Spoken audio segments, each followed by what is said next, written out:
Well, all right. Welcome back. Hello, AP huggers. Nah, not huggers. AP lifers. We'll try that. All right, AP hug lifers. Hello, welcome. It is day whatever of our lives in social distancing. We are beginning the second part of our culture unit, and that part is the language. And I thought, what a nice place to be to discuss language. So, what we're going to do is we're going to look at the evolution of language. We're going to look at how we can tell similarities and differences in languages and the importance of language as it affects culture. So, without any further ado, it's a lot of hair on Mr. Story's head. Without any further ado, let's talk about language. So, um, here we are. We're in the third part. We've already looked at the introduction to culture. We've already talked about popular and folk culture. Remember, U2, the greatest thing ever. All right. Um, Popular culture. So now we're going to look at language. We're going to look at the introduction to language today. Um, we might get into language families briefly today, but we'll definitely continue that with the second part of our language lecture. So, and then we'll get to religion. Today is Wednesday. I'll probably have religion stuff posted over the weekend. So here we go. So here we go. We're going to look at the introduction to language today. We're going to introduce the Indo-European language today, and then we'll look more closely at the English language in our next lecture series. Okay, remember, at any time, pause, take notes, take a breath, take a break. If you don't get them here, they are on my YouTube channel. Thanks to my 13 subscribers, doing it for the grind. All right, so here we go. Introduction to language. And now we're going to look at introduction. We're going to look at geography. Where do language originate? Where do languages originate? Um, how geography impacts the words used, the language spoken, and then we're going to look at how we categorize languages into different families. It's a nice little. I guess the best way to look at it is, in biology there are phylums and families and genus and species and all that. Well, language has the same thing, and so we're going to get into that a little bit as well. All right. So, what is language? Um, think about the first things that come into your head. Think about any answer. But what is language? What is its purpose? Because that ties in with what it is. And for the sake of time, language is a system of communication. Yes, we have monsters now that uses signs, gestures, marks, or vocal sounds. Again, the first three aren't necessarily spoken, but then we include vocal sounds. And the purpose of these is to communicate things. Language is purposeful. It's to share thoughts, to tell how we're feeling, whether if it's scared, or fear, or anger, or disappointment. And it's also, and most positively, to convey ideas. And those ideas can be as specific as how to fly, or the idea and the concept of love and compassion and understanding. So that's what language does. It provides us the means to get these three things accomplished, and not all through speaking, which then leads to this. The purpose we just talked about: one, it gives us the ability to communicate, which is good. As a teacher, it's good. You, as a human being, it is good to get your thoughts communicated so there's no confusion or no misinterpretation. Words matter. Language matters. I say that all the time. Words matter. It allows us to learn from your end and from my end to teach new skills. Oh, look at all that lovely carbon.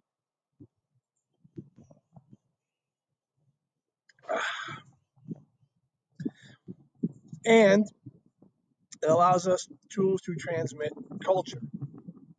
Um, Through this painting, through these cave paintings, you can learn an awful lot about a culture. And again, if we take a minute and think about what they're trying to tell you, or what are some of the possible things this group who wrote on these walls, these cave walls, is trying to tell us about who they are as people. And remember, culture is everything about a group. It's material and non-material. And through language, which when spoken is non-material, when written is material, through language you can get both. And that's important. All right. So, um, If you have a minute and feel like being creative and you want to share these with me, that would be great. Create a context sentence using these words: language, diffusion, and culture. So within the context of language, include these three words in a phrase that best suits and best comes to an understanding of that context. All right, moving on. Is this a language?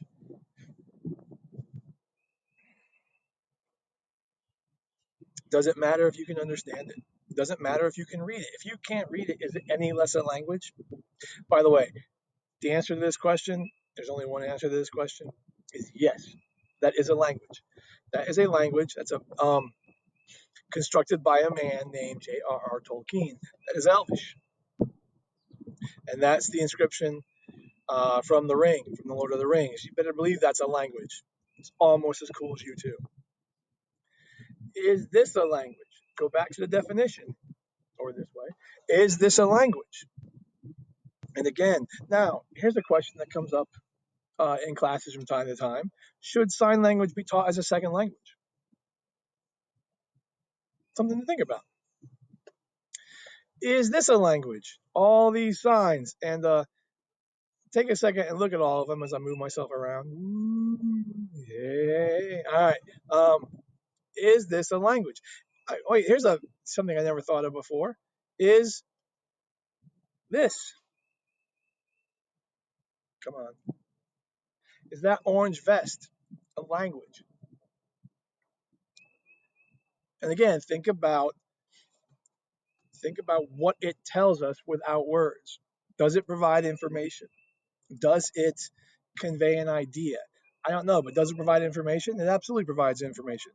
Um, so that's indeed a language. And then, okay, so there you go. Moving on.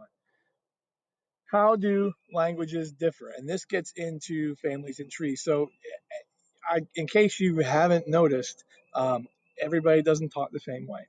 And there are some languages that have similarities that are close enough that you can, if forced, if dropped in the middle of those places, be able to get by. And then there are others where there's no way. Arabic languages, Asian languages, all forms of Asian languages follow a different path, a different history and evolution, and it's very difficult for the English speaking mind to wrap their head around a lot of these things. All right, so some ways languages differ. One, the direction they write. Every language doesn't write left to right. What are some languages that don't? Are there any languages that write north south? There are a number of languages that write right to left. Hebrew is right to left. I believe Arabic is right to left. Anime books are right to left, I think, or one of those two books, and that drives me bananas. But that's just me. That's outside of my norm, but that doesn't make it wrong. It's just a different way of looking at a book. It's almost like starting at the end. Um, Alphabets are different. Not every language has the same alphabet. Some have more letters, some have less. Some have completely different letters. The Cyrillic alphabet, which gives us Russian, is much different. Sounds are different. Mouth shape and tongue position um, create different sounds. And then even within languages, if you think of Spanish, there's Spanish, then there's Barcelonan Spanish, or um, ticks in some cultures and clicking sounds in some cultures and some very, very rural cultures in Africa. So there are different sounds that are allowable, and that's an odd word, but that are part of the speaking of that language. And then, of course, grammar. See, there's no getting out of grammar. There are rules. One of the biggest challenges for English speakers, and I'll speak to myself when I was taking and learning French, is the subject verb agreement is different. And the French language and the Spanish language, foreign languages, European languages, to me seem much more precise. And we can talk about and think about as we go through this, what are some of the reasons why English is such a difficult language and arguably the one of the most difficult languages to learn. Um, and hopefully during this part of our unit, we can come to a better understanding as to why that is such a thing. All right. So linguistic geography has nothing to do with pasta, but there's geography. What is it? It is the study of speech areas and their local variations. So it is why people speak the way they do, and how even within a country there is variation. Heck, even within a state there is variation. If you were to listen to a speaker from the Outer Banks of North Carolina, from here in Raleigh, from, say, a county around Charlotte to the mountains, you would hear distinctions. I promise you, they're there. And I'm not talking Ocracoke Outer Banks, which is much much different. But even in the eastern part of the state, eh, um, rhythm, timbre, what's the word? Syllable. This is so ironic. Emphasis is different. Even in You can tell a difference. I can tell a difference between somebody from Connecticut and Rhode Island and Vermont and New Hampshire. They're very subtle. Or if you're really really good, the different boroughs of New York, not counting in Staten Island, because there's lots of different ones there too. But it looks at how language is so similar and yet so different, and the role geography plays in those differences. That's what we're talking about here. Some interesting facts about language. One, there are roughly 7,100 languages spoken in the world. So just pretend, for the sake of argument, each one of these balloons is a language. So across the world, 7,100 languages. That's a lot of languages. Arabic, Chinese, English, French, Russian, and Spanish are the mother tongue or second language of half the world's population. And again, the China thing in there kind of skews it. But again, that's 1, 2, 3, 4, 5, 6 languages for 3.5 billion people.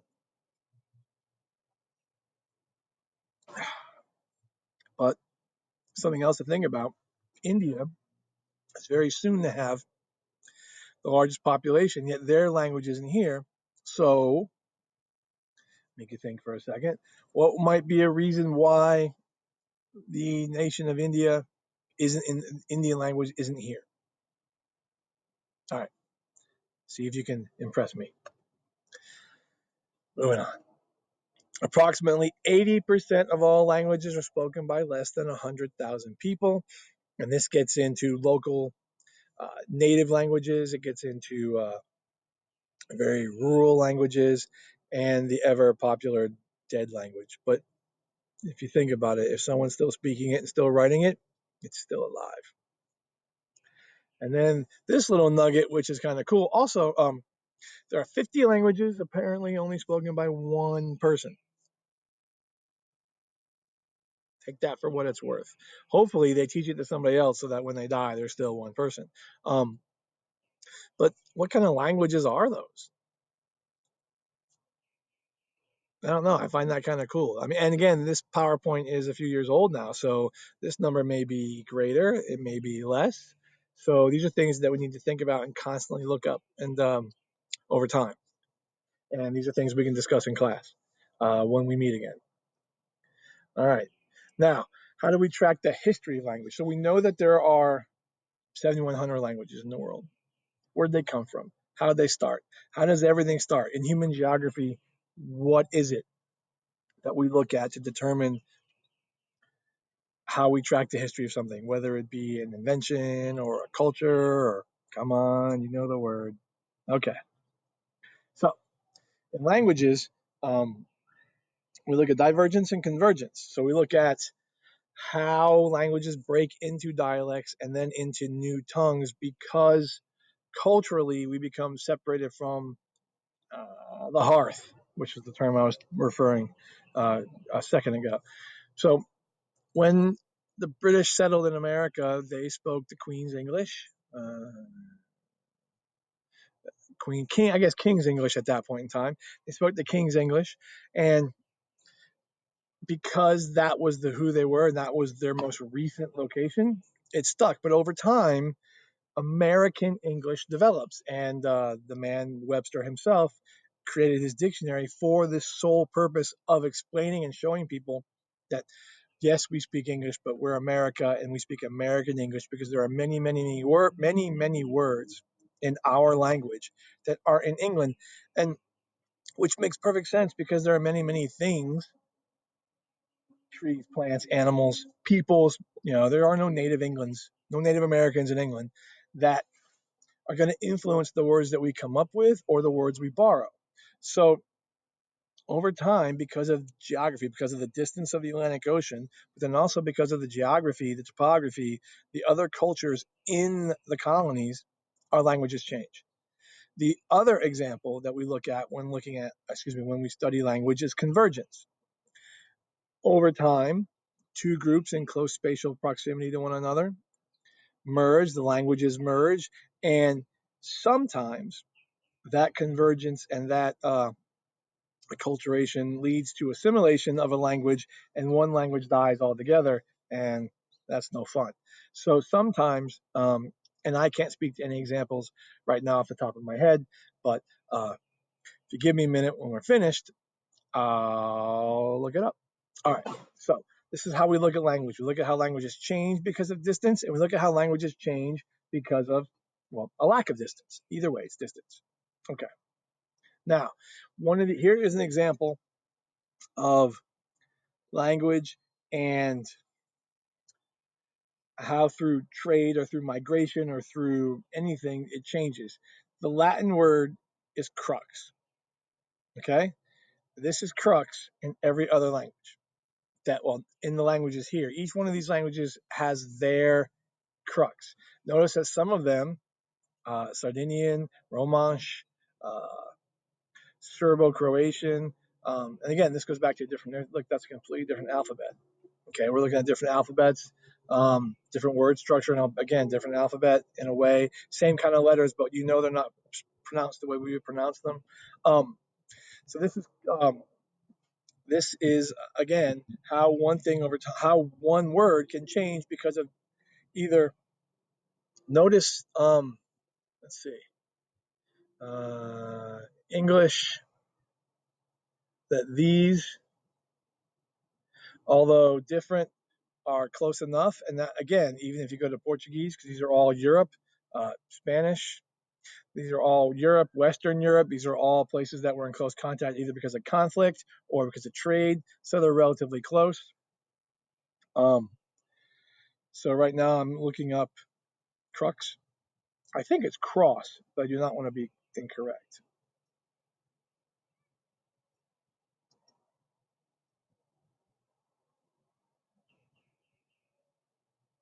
Tree, frame, or other wooden instrument. Yep, that's what's, or cross. So there you go. It's Latin. All right. It is not the crux of an issue, which is the important part. That's different. So, but again, you can see how the location of these countries could potentially impact how words are pronounced, how they're spelled, things of that sort. Now, how do we categorize languages? And this, it's in the textbook. There's a tree, and the tree seems to be synonymous with how we categorize language. And just like in the last PowerPoint, I tried to find a way to explain the different uh, culture, how culture grows and expands. I want to do that here with categorizing languages. However, I did not draw and mess up all over the PowerPoint. What I went and did is found how we categorize languages. It's found a really cool site. I'll show you in a second. There are families, and then there are languages, and then there are dialects. Again, the family is the birth of a language. The language itself is, it comes from the family, but it is defined by the people speaking it. So this is where culture plays a part in how languages begin to diverge. Remember when we were talking about culture that in the beginning geography was ever so important in determining how a culture developed, because geography was the determining factor at the beginning. As man evolves, as we move through the demographic transition model, as we become more and more advanced, we can push back on the environment. But in the beginning, environment matters. So what we call things or what matters and what words we need to know is going to vary depending upon where we live. So that's why you start getting culturally defined and culturally diversified languages. We also begin to develop the idea of a standard language. A standard language is your language of government. Switzerland has 4 official languages, and we'll get more into official language in a bit. But they have 4 official languages. See what else? We don't have an official language. We just happen to write everything in English. Um, there are some countries who actually make their official language English, even though their native and natural language is not, and we'll get more into that as well. Dialects are youth, y'all, yuns, yiz, use guys.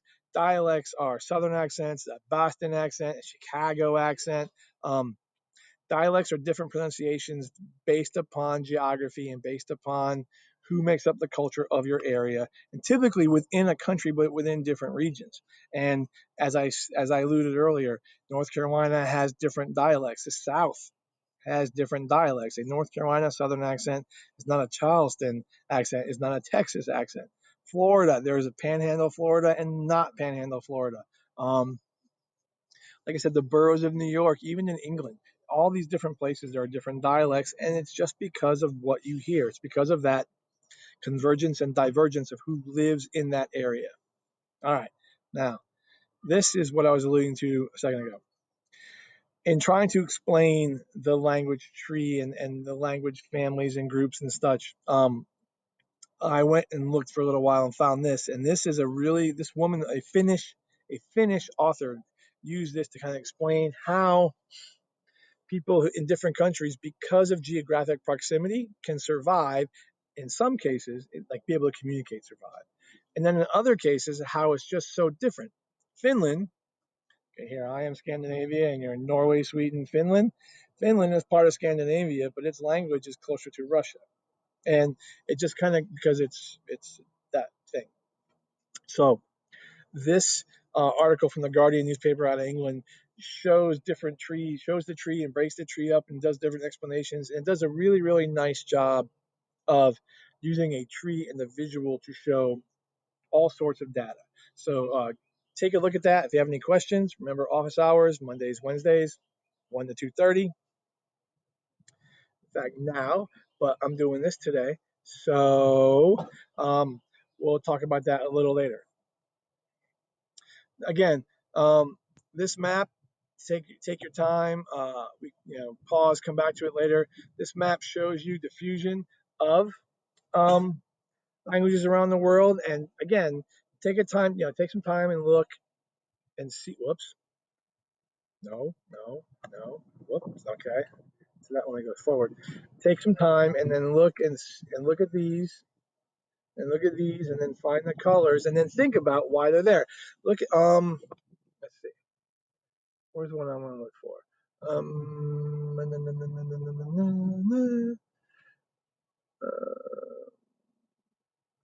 Okay, so the blue are Romance languages. Why are there Romance languages here? Why are there Romance languages here and here and here? It can also kind of help you figure out what those Romance languages are. Germanic languages here, Germanic here, Germanic here. Oh wait, and here. Oh wait, and here.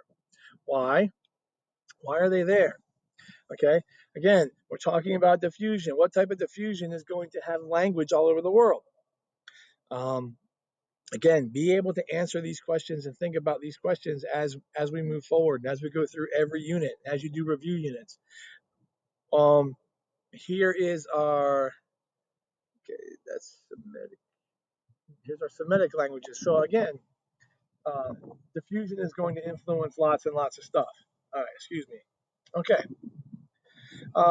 This just shows you who speaks what, and these are language families. This is not English, French, German. These are the families from whence these languages originate. And Indo-European, that family, that tree, has the most branches spoken in the world.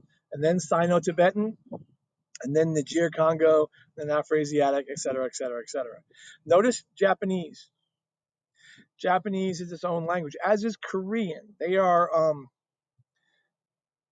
unique languages in that they are unique into and of themselves, and that's kind of cool. We'll get to that in a little bit. Now, um, in class, if we were in class, typically you would, and we'll do this when we get back together. I'd have you put these in order from which ones you think are spoke the most. And again, these are languages, not families. So which language has the greatest number of native speakers, and then go from 1 to 10. So we'll move on very quickly. All right, and now we're going to talk about the Indo-European language. Um, but first, I need to answer a question. So bear with me. All right, so here we go.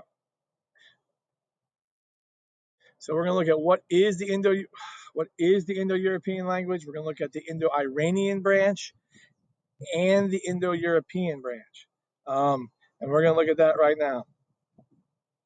So as I tell this person, a second. See, technology is great. I'm letting someone know I'm recording notes right now.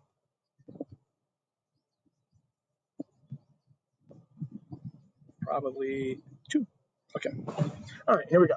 Sorry about that. So, what is Indo-European? Well, what do you think it is? All right. The Indo-European language family, again, this is a very confusing tree. It's just a whole lot going on a little slide, and because I'm not there to kind of walk us through it, the previous slide is going to really, really, really be helpful. I promise. The thing I want you to notice is this right here is right here from a much bigger tree. So the Indo-European language is spoken by 46% of the world's population. So this little thing right here has almost half the world's people speak languages from here. Because look what you have. The Indo-European language family gives us Greek, and it gives us Sanskrit, and it gives us our Slavic languages and our Baltic languages and Proto-Germanic, and then different Germanic languages. And then here's the Germanic group. And wait, where are we? English. See, we're Germanic. And then Latin, and then Britannic and Celtic, and then other. But all of these right here, almost half the language speakers in the world, this little branch of this little limb of this little branch of this little tree, um, that's where they come from. And it's just a way of showing you the interconnectedness. And then you could take this further and think about, well, how do we, trace it backward? And then think about things historically, and how does geography make that happen? And then, I mean, this is definitely language divergence, I would say. Where does it originate? So if you had to guess, where does that big tree take root? Where is the linguistic hearth, the root bed for the Indo-European language? Anybody? Anybody want to guess? Come on, someone's got to guess. Yell it out. Okay. There are a couple theories. One is the sedentary hypothesis theory, or sedentary farmer hypothesis, where basically it starts in the Fertile Crescent where we started to farm. Well, where one independent invention began with respect to farming. I don't think this was the first place to farm anywhere. I just don't. And because of farmers settling, then because of trade or because of other things, because of migration, they took the language with them and went to other places. So once they established their farmland and their homes in this part of the world through migration, whether it be forced or voluntary, could be for flood, war, being kicked out and conquered. I mean, there are lots of reasons why people moved back then. Their basic language structure went with them and went to other places. So that's one. This is the peaceful diffusion through agricultural trade and through migration. The next hypothesis is the Kurgan migration. The Kurgans are this is a great name, the nomadic warrior thesis, developed by Mr. Gambutas. And this idea is the conquest theory, that as groups spread out and the Kurgan warriors conquered other people, they took their language with them. Kind of a hierarchical diffusion, I guess. But again, as they migrate, well, through conquest, they bring their language with them. A less peaceful way to have our language tree planted, but nonetheless, we're not so concerned with how it got there in so much as it did. And now we can talk to each other, and I get to do this. And I think this is really cool. So let's look at the Indo-Iranian branch next. And the Indo-Iranian branch Um, it's broken down into two little subgroups: the Indic, and the Indic gives us Hindi, and then 15 others, and then the Iranian, and the Iranian gives us Kurdish, Farsi, and Pashto.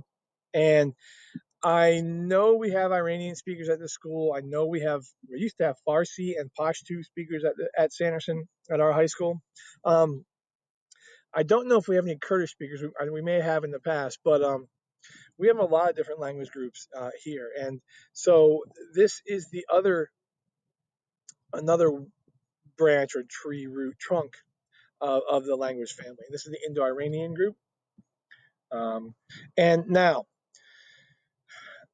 this picture, this illustration right here. I know you should remember these from our map quizzes. Know all the different countries here, like that country and that country and that country. So here's Pakistan, Afghanistan, Iran, Iraq is right here. Um, we have um, Syria and Jordan and Lebanon and Israel. And look, they even put the West Bank there. And then Turkey. But look at all the different Iranian languages spoken in this region. And this is, I mean, one of the reasons, and this goes back into the importance of how language and culture are related, one potential reason for why it is so difficult for this part of the world to stabilize, or for our relations with this part of the world to be better, or for relations within these own states to be better, is because language, well, language barriers, one, being able to understand each other, and then two, these languages beget culture, and the norms may be different and the values may be different, and it's not really just a matter of speaking words that aren't the same, but their entire way of thinking and way of life can alter um, how they see another. And also, this ties in really, really nicely. This is just a little hint for your homework assignment. This slide is an excellent sort of segue and transition. In fact, this whole lecture so far should be very, very helpful if you're taking notes. With the TED Talk video and questions you have to answer assignment, it just is. But again, why is this part of the world so difficult to understand? Well, they struggle understanding each other. I mean, look at the diversity of language here, or little pockets and enclaves of different languages here. How can you convey the same thing when one word may not mean the same thing across cultures? So it's just something to keep in mind when looking at how the world operates and how the world sees itself relative to other parts of it. Now, moving on to another part of the world, and this gets to my question earlier about why isn't India uh, in that list? Well, because there's more than one language in India. There's over 1 billion people in this country, but there's more than one language. There are Dravidian languages, there are Indo-Iranian, Indo-Aryan, there are Iranian languages, there are Austro-Asiatic, Tibeto-Burman, and then there's even unclassified languages in here. And that's really cool.